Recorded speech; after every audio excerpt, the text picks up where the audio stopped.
Buonasera and welcome to Alan's Italy. A few announcements first before we go into tonight's show. First of all, I'd like to thank Professor Eve Dombra, who works, of course, at Vassar College. She was here with me last week, as you know, those of you who saw the show, and she did a really wonderful presentation on the Roman Forum, which was really very enjoyable for me. We've had a lot of very nice feedback from that show, and it was wonderful. She'll be back 3 weeks from tonight for another show, and this one's going to be really, very esoteric. It's going to be Roman portrait busts, but with a focus on hairstyles, both men and women. So, I had a little bit of that when I took my course at Bard College this past semester, and that's going to be really fun. So please tune into that. And again, thank you, Eve. I am teaching a course in the Socrates LifeSpring program beginning on October 3rd. They have registration ends on August 1st. So there's still time for anyone who'd like to do that. Now, those of you who watch the show on a regular basis, I have to know, of course, that most of the things that they've seen on the show will be in the part of the course. But of course, the good thing about a course is that you could ask questions and there's interaction. And I remember as a teacher, this was a really fun thing to be able to interact with the people in the audience. This is kind of hard for me, so I'm really looking forward to that. And if you have any interest in that course and you live in the area, please feel free to sign up for that. But you only have a few more days. Now, I will tell you that there is a fee, and there are a few other restrictions. So I would suggest you go to their website, Socrates LifeSpring program, and follow their directions. So I'd like to see you there if you wish. And I read an article that Laura gave me in the New York Times about volcanoes, active volcanoes, or actually active, inactive, and inactive, because they cover Vesuvius, which I think is an inactive volcano, but I could be wrong about that. But it was very interesting. And, unfortunately, there is always a downside to reading an interesting article about some of the dangers of being in Italy, one of which, of course, is that there can be volcanic eruptions, especially from the very active volcano at Mount Etna, which is located in the eastern portion of Sicily, right near, actually right between and to the west of Catania and Taormina. And I've just begun to think about planning the trip that we might be taking 2 years from now, and I thought we might even go to Sicily. So one of the places we go to is Taormina, which is a great resort area in the northeast corner of Sicily. So now, I'm thinking, oh my goodness, what if we're there during a volcanic eruption, which they had a few years ago. It took place in 2002. So it's a little scary and a little daunting. But, if you'd like to read a very interesting article about volcanoes in Italy, please go to, it was last Sunday's New York Times. So, you could probably get that online. Okay, so tonight's show is going to be on an area that I've really looked forward to very much to do, and that is, let me get set up here with all my little things that go on here. It's the area known as Orvieto. This is a really wonderful city in Umbria, which is, I'll show you on the map, but it's right next to Tuscany, to the east of Tuscany. And Orvieto is one of the great towns, not only in Umbria, but in all of Italy, and certainly one of my really favorites. And we had two reasons for going to Orvieto. Mainly to visit friends, and the two friends that we would be visiting on that trip that we just took recently, I'd like to, reintroduce you to them. You've met them before, and I'd like to, reintroduce you, and then talk a little bit about Orvieto. And we have a lot of interesting things tonight. So first of all, the show is dedicated to one of those friends, and his name is Franco Sala, who you may remember from one of my earlier shows when I did the show on Civita di Manoreggio. He is the fellow who owns the restaurant Antica Forno in Civita di Manoreggio, and he lives in Orvieto. And over the years, we've become friends, and this show is dedicated to him. He's a wonderful man, and he's like, one of the. If you go to Orvieto, you got to look him up because he could give you a guided tour such as you can never possibly get anywhere else. That's he and I on a road leading out of Orvieto, and his car is the one in front, mine's the one in the back, and we have a video of him from this moment, which we'll show in a couple of minutes. But of course, this is the place where we met, Civita di Manoreggio, and it took place. This is Civita right here. You may remember these pictures from a previous show. It is, of course, one of my favorite small hill towns in central Italy. It's actually located in Alto Lazio, so it's not in Umbria or Tuscany, but it is an incredible town, and his restaurant is up those steps right in the center there and to the right, and this is the moment I met him. This was in 2003, when Laura had gone home. We had been on this very, very long trip. It was very, very hot in Europe in 2003, and Laura left earlier than we were supposed to leave, but she had been there for 3 very, very hot weeks. And I asked Lydia to take me to her favorite hill town in Italy, and she took me to Civita, and we had lunch at his restaurant, which then was called Antica al Forno.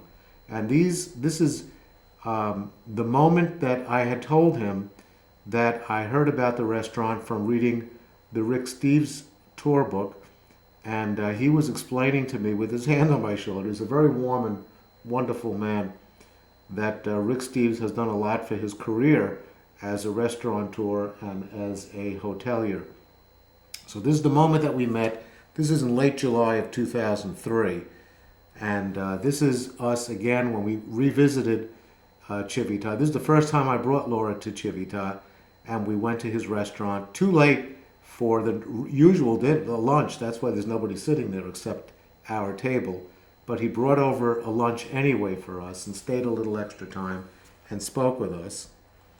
And this is in 2010 when we returned in October of 2010. And that's he and I seated in the restaurant. He knows everybody in the town of Orvieto. So walking up and down the streets and going into various places such as this service station, this gas station, he of course knew somebody there.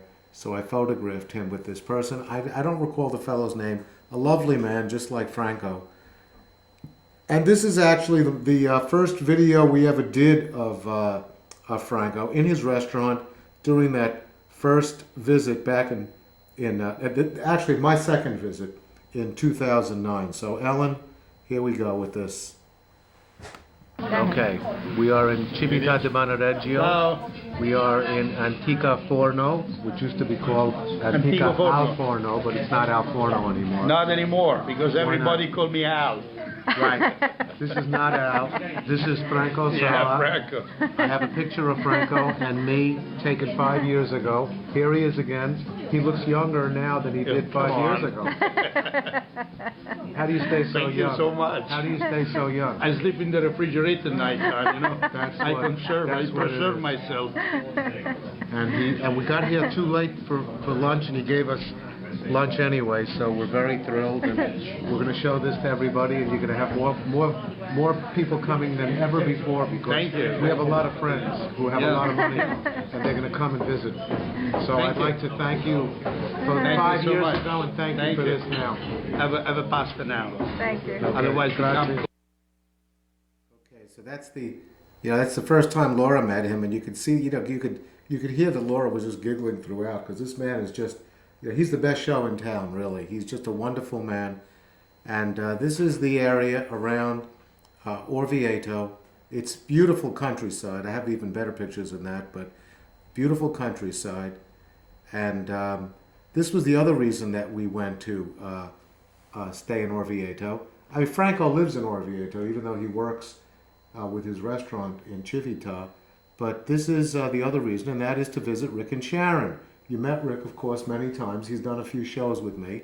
and that's his lovely wife Sharon, and they're looking out of their window at their home in Rocavece, which is in Alto Lazio, and we had driven to their house from Orvieto. We were staying in Orvieto overnight for 3 nights, and we drove to their house, and then Rick would be driving us all over the area of Alto Lazio. So this is where they live. This is, if you remember, the view from his balcony in the back of the house, which is just beautiful. This is Rick driving us around his town. This is Rick and I in his living room, which is a lovely, lovely. It's a lovely place. It's a duplex, as you could see. There are the steps leading up to the bedrooms, and where the balcony, one of the balconies is, or I'm not sure if there's another balcony, but that's the balcony where I took that photo. And there's Rick in the kitchen. It's a really, really cute and beautiful place. And this is the town of Rocavece. And then back to Orvieto. So let's try to place where Orvieto is located first of all. And this is the map that I always show of Italy. And although Orvieto is not shown, if you look at Rome, which is right there next to where it says Vatican City out there in the Mediterranean, there's Rome, and it's probably, I would say, about 1/4 of an inch north of that. You can see Viterbo, and it's just, slightly, like maybe 1/8 of an inch to the right and slightly up from Viterbo on this map, but they'll have better maps of this. But as you can see right in the center, this is Tuscany.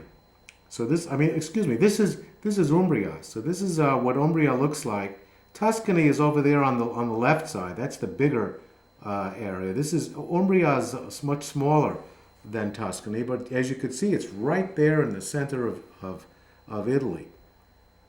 And this is a better focus on that point. That's the province of Umbria, and there's Tuscany over there on the left, Lazio to the south, and then Rome. That arrow shows you that how you get to Rome, either on the Autostrada A1 or on the train that leads to Rome. It's about 2 hours. Orvieto is about 2 hours north of Rome, and as you can see, Florence is up there to the north. That's about another 2-hour train ride with Venice, and there are all the different towns in Umbria. Now, this is the first show that I will be doing on this incredibly beautiful region of Italy, and so Orvieto will inaugurate those series of shows, but there are a bunch of other places that Laura and I have been that I will be taking you to over the next several months.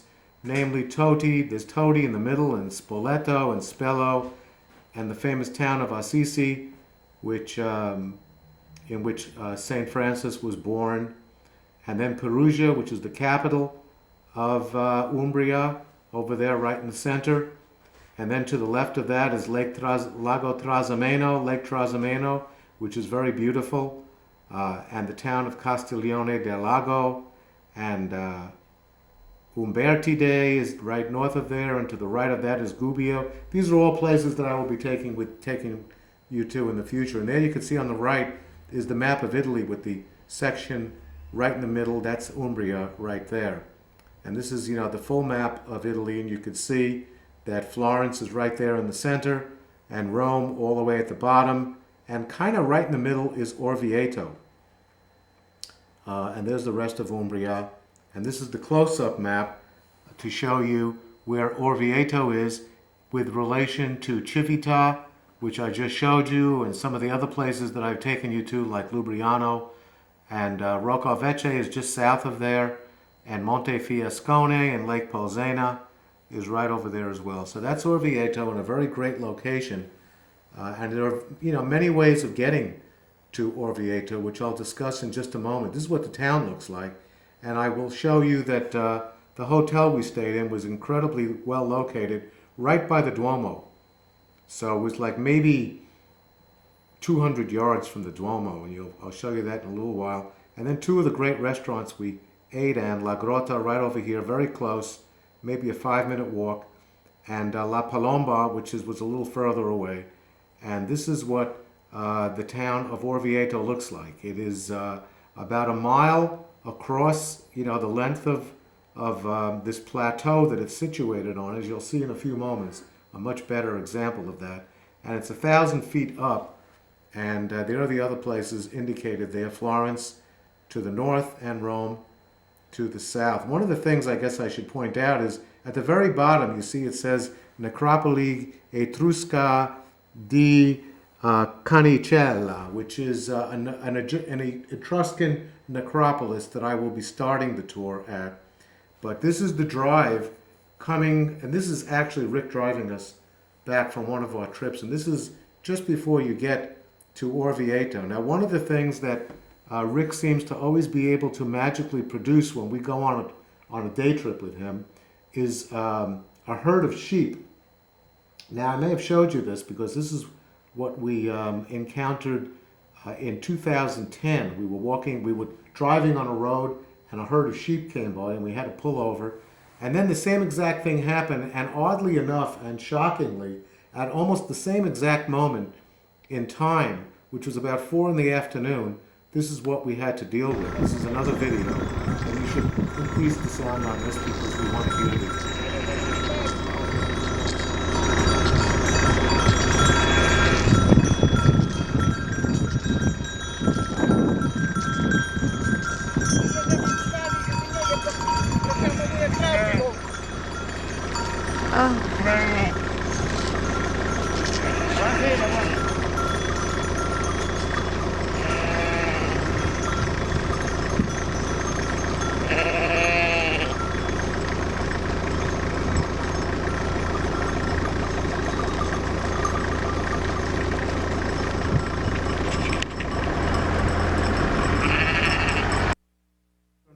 In my mind that when we go back to visit Rick and Sharon at their home next year, that we will miraculously be graced with this herd of sheep going by, which is like really, it's really something.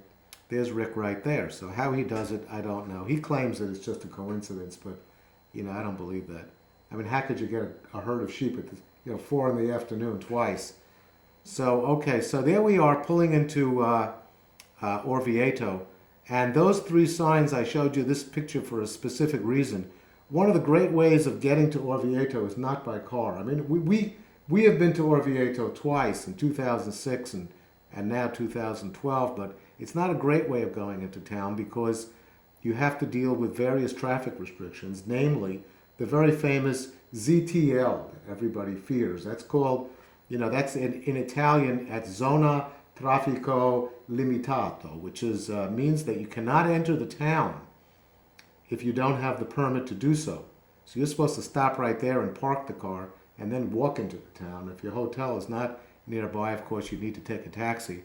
And there are other restrictions there, like you can't go down the street and 30 kilometers per hour, all the various things. Rick is undaunted by all of this. He's like nerves of steel when it comes to driving around Italy, but and I indeed drove into this town myself, so it wasn't easy, but I followed him into the town. The better way of getting into town, if you're not, fearless behind the wheel, is to take a train, and the train connections are outstanding from Rome and also from Florence. And this is what the Orvieto train station looks like. And then when you get to Orvieto, in what's called the Scalo area, which is just below the town, you could take one of these funiculars, which takes you from the base of Orvieto all the way to the top at Piazza Caian, and from there you can get to your hotel. This is Orvieto, and we're going to get a guided tour of Orvieto. Not a guided tour, but an introduction to it from Franco himself, who's an expert on the town, and that'll be coming up in just a few seconds. But this is what the town looks like, and you can see that it is absolutely beautiful. That's a mile-long plateau, very easy to defend for the Etruscans who lived here. And I won't tell you any more because Franco will tell you all that. But there's the church over there on the right, the cathedral, and our hotel was right next to that, and all the other buildings there. And this is just a beautiful sight to behold. There's a closer, kind of a different view. I don't know if it's closer, but it's certainly a different view of it. And there's like a more distant view. These are all from the south. And there's like a closer view so you can see that. And here's the interview that I did of Franco just as he was leading us out of town on an ancient road. So, Ellen, here we go with this. Right. Yeah, so you're going to tell us the story. Well, it's not a story, that is a true thing. I mean, this was the main street to enter in Orvieto since Orvieto was founded 2,700, 2,800 years ago. And to enter in Orvieto, you have three doors. You have the main doors, the first door is that one. Right. If the enemy, they cannot climb this kind of rock, I wouldn't want to do this. If they can enter in the first door, they found another second door here, and if they open the second door, there is a third door. Right. You understand? Yes. Is this the reason why Orvieto he never surrendered to the enemy? Because inside they have pigeon, they have cow, they have goats, they have everything, and the only problem was the water. But they resolved the problem, the water problem, with the St. Patrick well.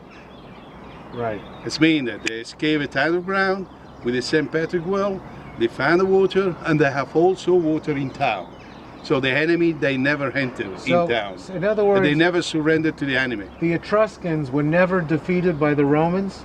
Like, cities fell to the Romans, Chiusi, Yeah, Volterra. all. Orvieto never fell to the Romans. They fell to the Romans. Eventually? But he's the only the Etruscan, they fell down to the Romans in all the area. You understand? Here too? Here too, in Orvieto too. The Romans were something. Yeah, they destroy everything. Okay. I mean, they destroy all the culture, that he was a grandfather, that he was Etruscan, you understand? And they also copied a lot of it. Yeah, They and also copied a lot of it, so we know that. Even in Civita is the same thing. Civita was Etruscan too. But by the year, when the Romans the Romans enter in Civita, they destroy all the Etruscan culture, and they introduce his own culture. That he wasn't his own culture, but it was a bad copy of Greek culture. Right. You understand? I've noticed that. I've noticed a lot of the vases have a lot of the Etruscan vases look like Greek vases. Yeah, don't forget that the Etruscan, 2005, 3,000 years ago, they interchanged the merchandise between Italy Etruscan area, with the Egypt. Right. In fact, in Civita, the poles that you found on the main street, on the main square, there is 4 poles on the main square. The research, they realized that this stone is not Italian, but it's come from Egypt. And it was for a temple. I don't know which kind of temple was, but it was for a temple that it was given as a gift to the Etruscan people. Okay, we got to get going because we got to. Okay, so that's about as good an introduction you're going to get to the city of Orvieto. So that's like, he's the expert, and that was very interesting. I always found it interesting because I said to him, "You're going to tell us the story," and I just meant he's going to tell us, what happened there, and he took it literally to mean a story as opposed to the actual history. So, so the Etruscans, started living in Orvieto in 600 BC, but it was conquered by the Romans 300 years later. There was, Orvieto had a very large population during the Middle Ages of 30,000 people. The population now is only 20,000. So that's very interesting that the population was larger during the Middle Ages than it is now. And one of the things that's really interesting is the Etruscan necropolis. And we'll be talking about that a little more as the next few minutes develops. This is the necropolis Etrusca di Crocifisso del Tufa Orvieto. And this is what the necropolis looks like. A necropolis was the Etruscan burial city. And it was called a necropolis for a reason. Necropol, the prefix, NEC means referring to death, and opolis, it refers to a city. So the burial ground was actually considered a city. And if you look at the necropolis, and there it is right there, it kind of is laid out in a city pattern with actual streets and actual buildings. And there you could see it just below the crest of the city of Orvieto. And I have more very interesting stuff on this. This is another view of it. And we have some good video on this coming up. This is walking down one of the streets of the City of the Dead. Excuse me. And now we have a series of 3 videos which are very interesting. So once again, Alan, I'll ask you to, get this ready, and here we go. This is an Etruscan necropolis, which is a burial ground from 2,500 years ago that I'm now taking. These are the tombs. The bodies were laid out.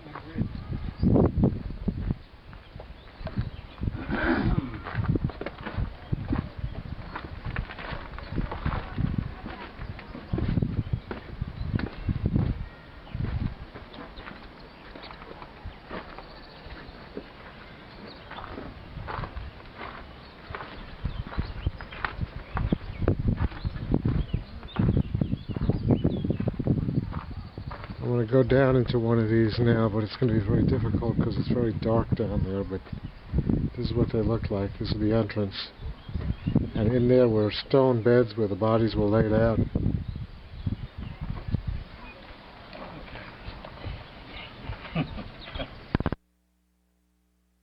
There's another one coming up, so keep it like that, Alan. And here's the next one. Continuing the necropolis, this is what it looks like from slightly above. These are the streets of the City of the Dead.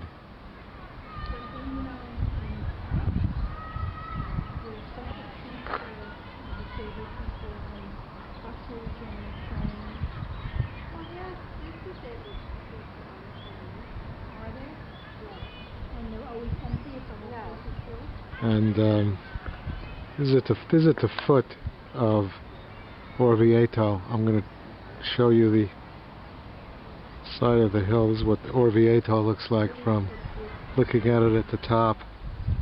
So this necropolis is actually at the foot of Orvieto, which I believe is about 1,000 feet up, but I'm not totally sure. And it's not at the foot. We're actually, slightly below the crest, but we're actually very high up at this point. Behind me, you can see how high up we are. And this is a really... So here we go. We're down once again in the street of the necropolis just to show these cylindrical rock stones here indicate that a man is buried in this sarcophagus. Not sarcophagus, what do you call these, Rick? Chamber tombs. Chamber tombs. And that round stone indicates that a woman is buried here. So these next 3 are all women. Now this stone here is smaller than the stone next to it, so we're surmising that may have meant either that this person was perhaps younger than that person, or maybe of lesser importance. So we're not sure about that.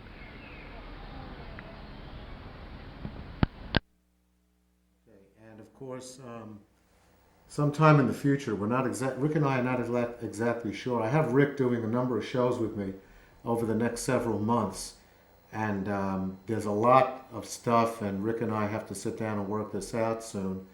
But we will be doing a show on the Etruscans, and we'll spend a lot of time talking about some of their customs and the history of the Etruscans in the area. But these are some of the the views, and you've seen most of this before. This is of course what Orvieto looks like from the necropolis. And now we're driving up into Orvieto, and this is one of the roads you could take to get up there. And these are the walls. And as Franco pointed out, the enemies of the Etruscans had a very hard time scaling these walls, so they would try to get up through the roads, and there were those 3 gates which obviously served the purpose of keeping a lot of the enemy away from the town. And he mentioned something very interesting, and that was that the people were self-sustaining.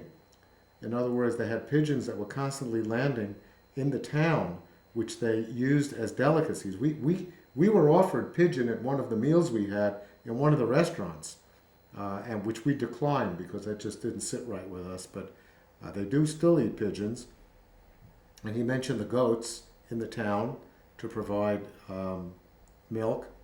And he also mentioned that there was, to get water, they built this unbelievable well called the St. Patrick's Well, which went all the way down and supplied the town with water, so you couldn't starve out this town. And it could hold out for many, many months against the Roman siege, but eventually the Romans did conquer Orvieto, along with the other cities of the Etruscan Federation. There were 12 cities altogether. Orvieto was one of them, and eventually, of course, they all fell to the Romans. So this is a view from the top of Orvieto, looking out at the countryside. And this is just, just beautiful.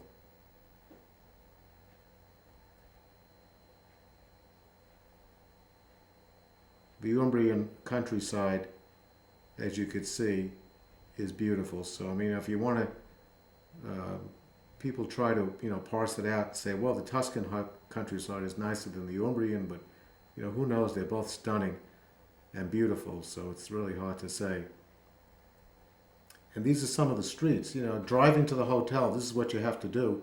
You have to drive down these narrow streets, and God forbid there would be a car coming towards you, because none of these are one-way streets. So, if there's a car coming towards you, you have to practically scrape the side of the wall in order to let the other car pass. But the streets, as you could see, are just absolutely charming. So walking around this town can be a really, really fun experience. And we'll be getting to that a little more later. And we're getting very, very close now to the location of the Hotel Duomo. This is, I'm going to highlight this tonight because I had an interview with the owner, which I'm going to be showing you. This is a really wonderful hotel, and we just cannot wait to get back to this hotel when we go back in May.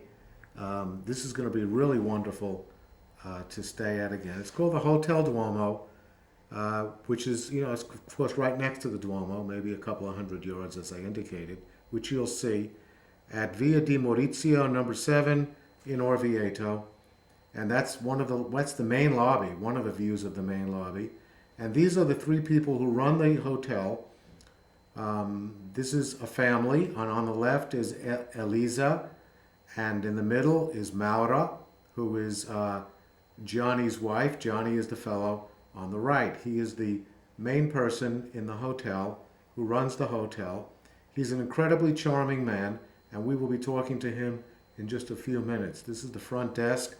As you know, I love receptions and I love front desks because they are always very interesting to hang around and people watch and get information about the town.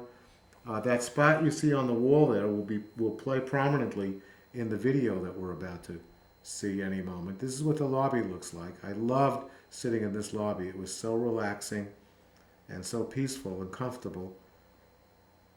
And you can see there's some modern art there, which Johnny will explain during the interview. This is around right outside the hotel, and that area on the right there with the gate on the right is this. This is a gated in little patio that is absolutely delightful to sit at. We met Franco when he eventually showed up to spend time with us here the first day we got there. And that's what the patio looks like from a distance. It's quite beautiful. That's from the other point of view, looking around the other side. And, it could accommodate quite a lot of people. And some people take their breakfast out there. So you could see, like on a really beautiful morning, that would be pretty delightful. Or you could have breakfast right here, which is the breakfast room of the hotel.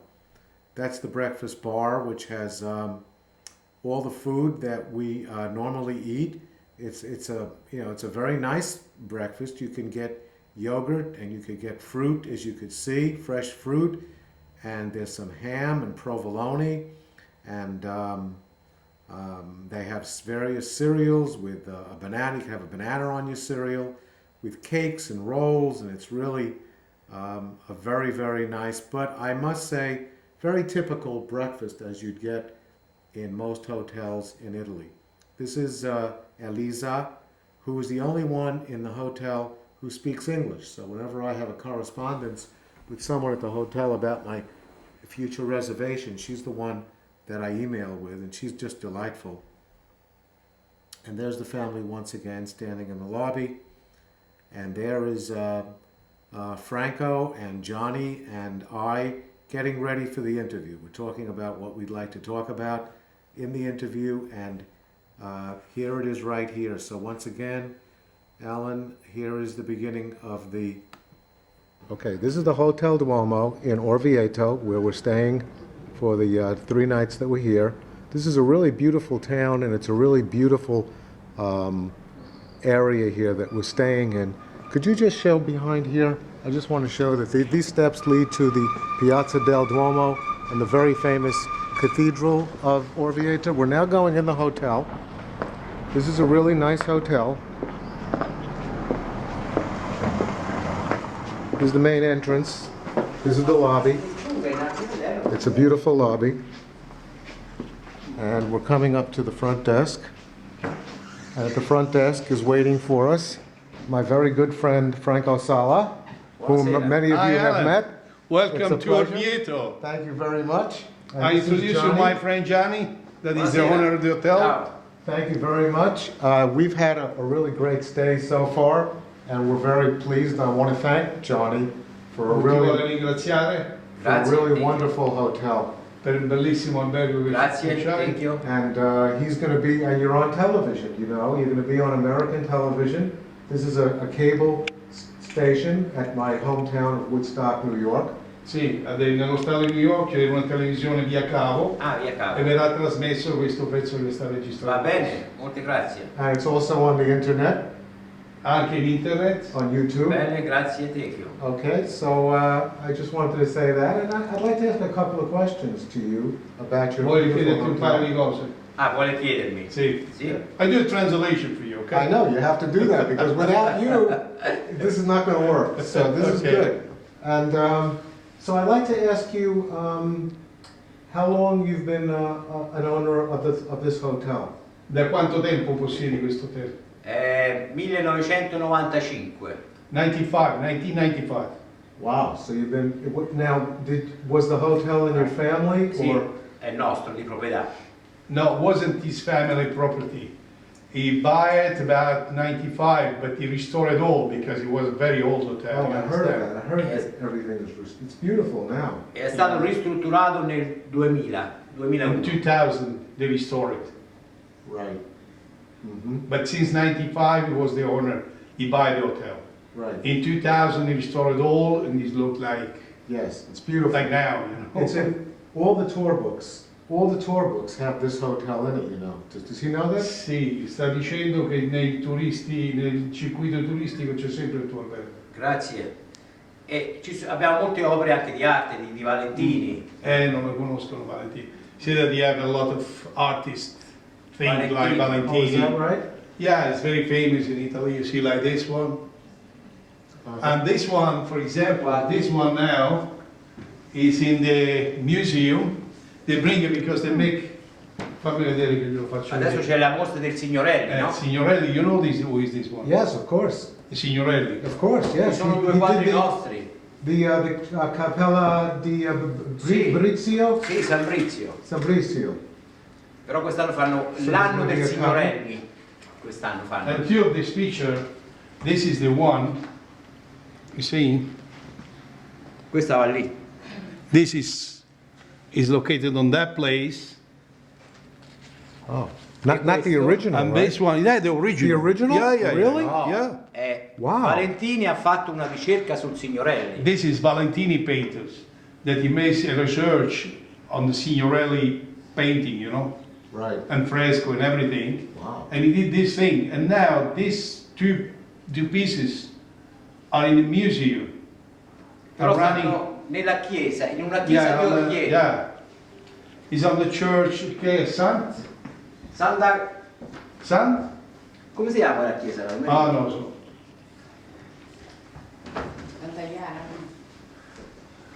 It's just on the back of my house here. Really? You live right here? We'll get to that later. Let's what is this?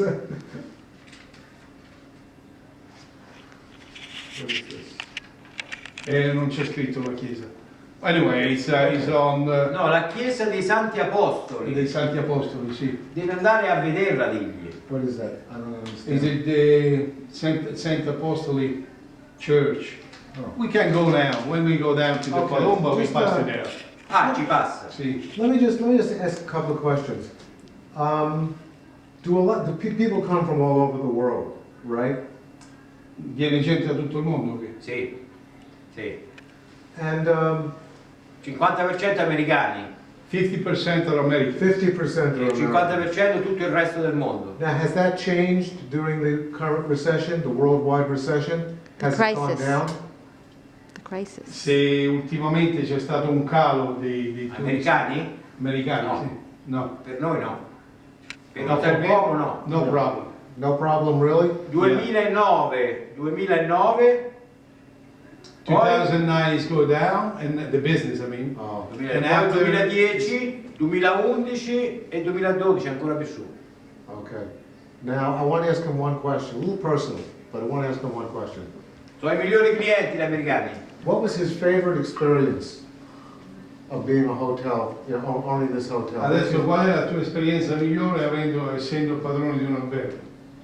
La mia esperienza Migliore, cioè il tuo...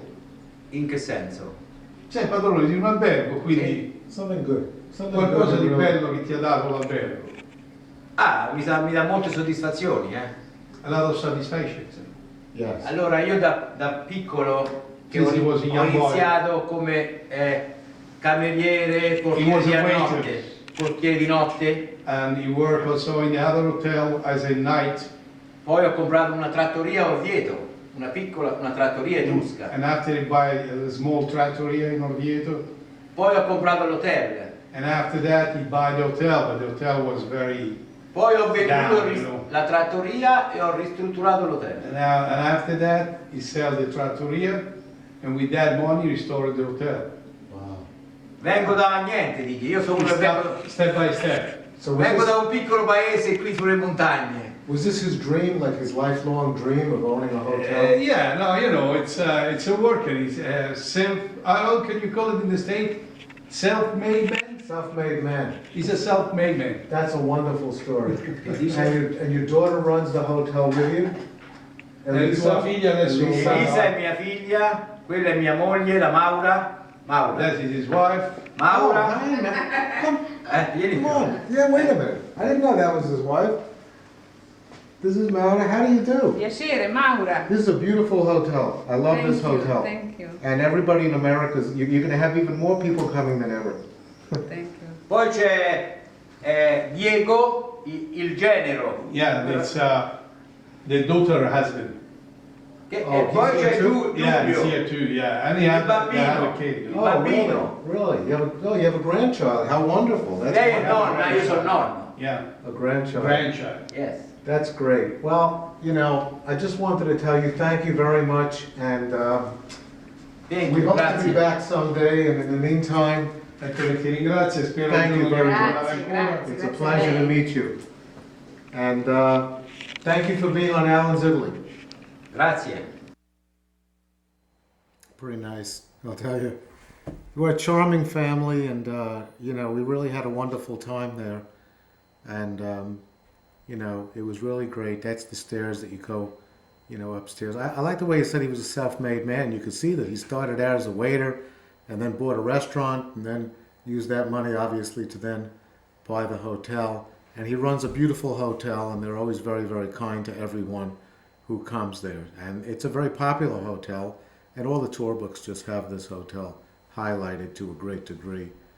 And when you come onto the piazza, you come to this cathedral. This is the cathedral, which is known as one of the most beautiful cathedrals in all of Orvieto. This is what it looks like, and it is, as you can see, the facade is absolutely beautiful. I have some notes here which permit me to read some of this. This cathedral was built in the 14th century, and it was commissioned by Urban IV, who was the Pope Urban IV, who wanted a suitable home for the corporal of Bolsena. And what the corporal is the host. When people take communion, they're trying to simulate the body and the blood of Christ. And the priest who was taking communion, apparently blood appeared on the host, and they decided, and the cloth became all full of this blood, and they decided to build a chapel for it.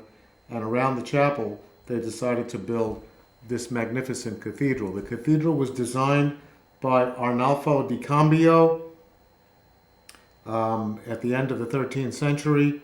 And you may remember from a previous show that di Cambio also was the architect of another great cathedral, and that is the cathedral in Florence. So that was, he obviously was very, very well thought of during that time to be the architect of some of these magnificent buildings. The facade was not done by di Cambio, and that's one of the problems in Florence and many other towns throughout central Italy, is that when they build a cathedral, they kind of just build the cathedral and leave off the facade. So the facade was unfinished for many, many years, as the facade is in the San Lorenzo Church in Florence, which is still unfinished to this day. So the facade was created by a fellow named Maitani. And the very famous chapel of San Brizio has in it frescoes that were begun by the famous 15th century artists Fra Angelico and Benozzo Gozzoli.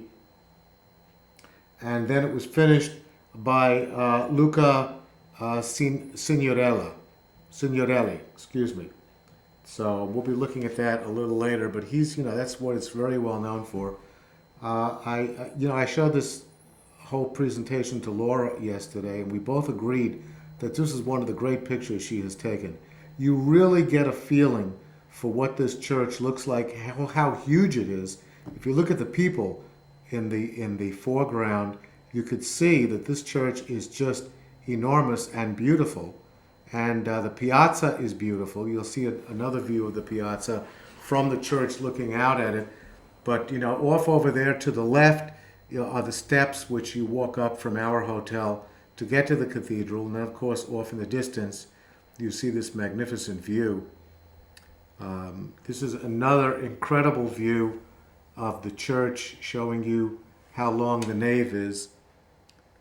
And this is, going up to the steps of up the steps of the cathedral. This is what the piazza looks like. And it's a very, very happening piazza with a lot of things going on and restaurants around the periphery. You can see one restaurant over there, right in the center and towards the left. And then there are some museums, and there's a clock tower there. Of course, the church is being restored because it's been there for hundreds of years, and that's a prevalent issue in Italy, where you have these very, very old buildings that are constantly being restored. These are some of the views inside the cathedral. That is, just a beautiful, beautiful scene there of what it looks like in the cathedral. Some of the stained glass with the doors. This is a baptismal font right in the middle there. And apparently that fellow in the front is me without my hat, because you can't wear a hat in a cathedral. So that, I'm getting old, boy, I'll tell you. Look at that. That is a fresco from the 15th century. I'm not sure if that was done by Luca Signorelli, but these are very old, and obviously they've been through a lot and they're quite worn. So that's not a very good one. This is I'm going to try to make this larger. This is what the Church of San Brizio, the Capella, the Chapel of San Brizio looked like. This was designed by Signorelli, and it's absolutely beautiful. Look at that. What a monumental piece of work. You know, it sort of reminds you of the Sistine ceiling of Michelangelo. But this is, you know, absolutely beautiful. There's, you know, and we went into this area and tried to take some pictures. I think we did. But, you know, people just marvel at the incredible work of Luca Signorelli.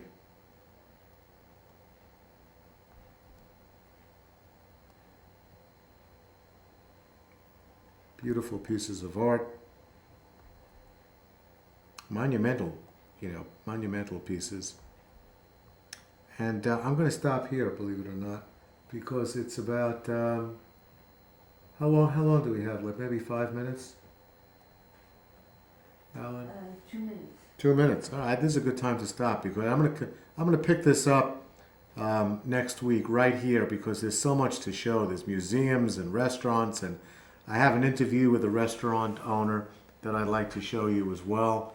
So we'll stop here so we don't have to be rushed, and we'll pick it up again next week. So for tonight, I'd like to say thank you for watching, and I hope you enjoyed the show. And buonanotte e buona fortuna.